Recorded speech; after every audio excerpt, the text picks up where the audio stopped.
Dengar baik-baik, terutama pemegang akaun tabung haji. Assalamualaikum warahmatullahi wabarakatuh dan salam sejahtera. Saya pegabar rakan Pesh Hassan Harun.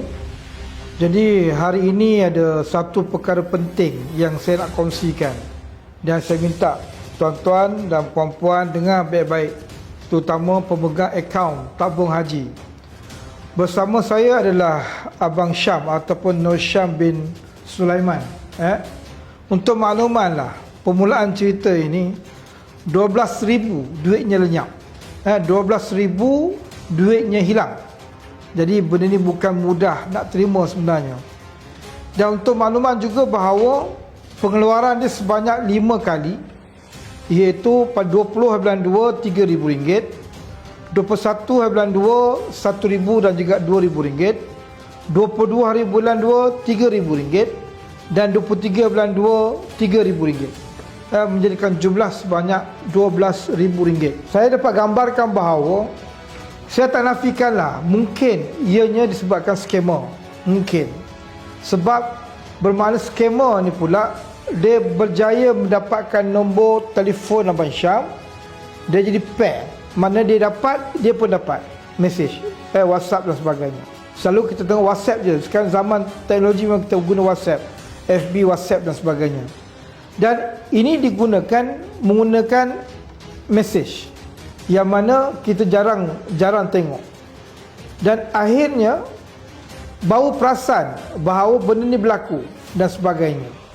Dan Abang Syam telah pergi ke tabung haji di Kuala Lumpur Baru, dan sesudah itu dinasihatkan untuk pergi kepada tabung haji HQ. Dan akhirnya beliau telah pergi ke sana lah. Cuma dua isu yang saya nak bangkitkan dekat sini, yang saya nak kongsikan. Yang pertama melibatkan isu kita sendiri sebagai orang yang menabung dan tabung haji, supaya lebih berhati-hati dan sentiasa melihat selepas ini. Jadi perkara ini saya tak faham macam mana dari segi safety, keselamatan kepada sistem ini. Mungkin saya kata skema tu satu hal lah. Mungkin skema ni yang berlaku dan kita pun tak faham macam mana skema ni dapat nombor telefon Syam. Saya pun tak tahu nak buat apa juga. Cuma apa yang saya boleh gambarkan dekat sini bahawa yang pertama saya mengingatkan semua, yang kedua saya nak usahakan untuk mendapatkan semula duit ni, walaupun bukan senang.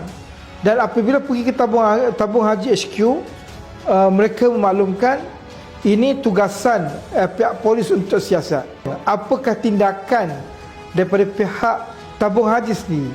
Sebab apabila empat nama, ada 4 orang nama, nama yang telah mengeluarkan wang ini, iaitu Alina binti Muhammad Ikhwan, Muhammad Fahizi bin Ismail, Zulaha binti Tajuddin, Zadlishah bin Zafar Shah. Perkara ini yang perlu kita ingat dan sentiasa cek dalam WhatsApp kita.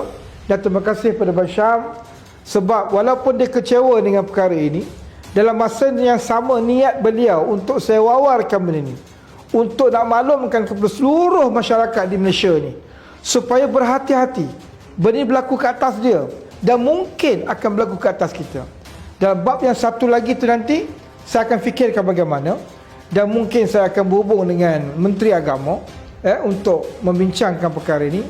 Apa yang perlu dibantu, yang boleh dibantu Abang Syam. Beliau bukannya bekerja yang orang kata bergaji yang orang kata loaded, kaya dan sebagainya, tak. Beliau sebagai bilal masjid, betul tak? Bilal masjid. Nak menyimpan, nak menabung bukan mudah. Tetapi dengan mudah saja 12,000 hilang begitu saja. Itu yang saya usahakan sekarang ni. Laporan polis pun telah dibuat. Cuma sekarang ni saya tengah memikirkan apakah kaedah untuk membantu beliau untuk usaha untuk mendapatkan kembali duit itu. Bukan mudah.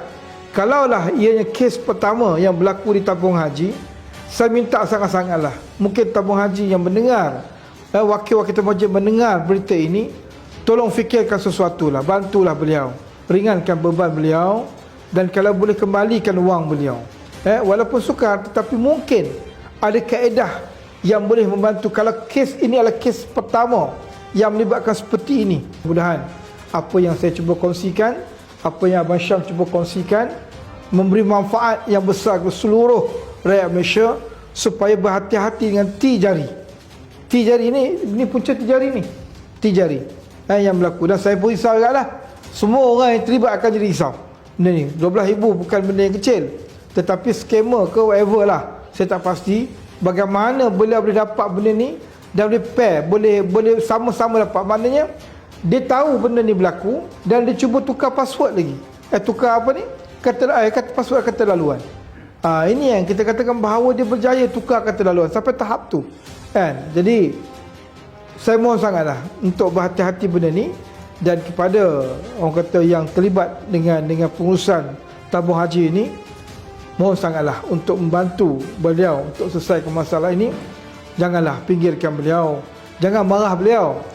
Kita tak berada tempat dia. Kalau dia marah sekalipun, kita tak berada kat tempat dia. Kena ingat, 12,000 bukan jumlah yang kecil. Memang dia orang marah, memang dia tertekan. Kalau kita pun tertekan, 12,000 jumlah besar. Tetapi apabila ialah jawapan tu kena jelas. Kalau sekiranya benda yang tidak memuaskan hati, memang kalau kita pun mungkin akan jadi marah dan sebagainya. Ini yang berlaku kat atas dia, yang telah pergi ke tabung haji, HQ dan sebagainya. Dia agak marah dengan jawapan yang diberi dan sebagainya. Tetapi apa pun, saya tidak menyalahkan direct pada tabung haji, sebab dia menjawab atas dasar fakta, atas dasar benda yang perlu dijawab. Cuma mungkin kaedah untuk memaklumkan tu saja mungkin kita kena perhatikan kembali dan sebagainya. Jadi insya-Allah mudah-mudahan memberi manfaat kepada kita semua. Insya-Allah. Mungkin sekadar itu saja. Sekian, terima kasih. Jangan lupa ambil perhatian perkara ini.